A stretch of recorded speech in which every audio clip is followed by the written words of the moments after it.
Hello and welcome, and in today's video I'm going to walk you through how to cancel an order on Jumia. Now we're going to do this using the Jumia website. So the first thing you need to do is go to jumia.com, and once you're done, since I'm using jumia.com Nigeria, it will be jumia.com.ng. So once you're there, the next thing you're gonna do is sign into your account. So once you've signed into your account, the next thing you need to do is click on my account at the top right corner of the page.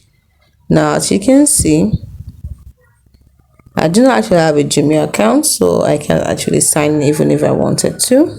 But in case you do, you can see the options here for orders, and then you see the orders, and then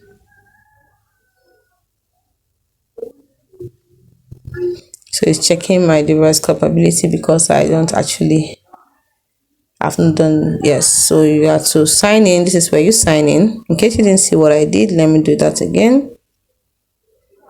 To sign in, like I said, www.jumia.com. To sign in, tap on the three lines at the top left corner. Now I want to work on orders, so I click on orders. Give a few seconds, and then you sign in with your phone number or email. I click on continue and continue from there. Now once you've signed into your account, the next thing you're going to do is click on my account at the top right corner of the page. Like I said, you select my orders. Now the reason why I signed in after I chose my orders is that I've not signed in before. So even if you don't sign in before, you still have to sign in. So once you've chosen your order, then you will see the order detail. Once I sign in now, I'll see my order detail. Now I don't have an order detail right now. So you find the order you want to cancel and click on view order details. Then click on the cancel order button and confirm that you want to cancel the order. It's as simple as that. Now you need to know that the cancellation policies may vary depending on the seller and the status of your order.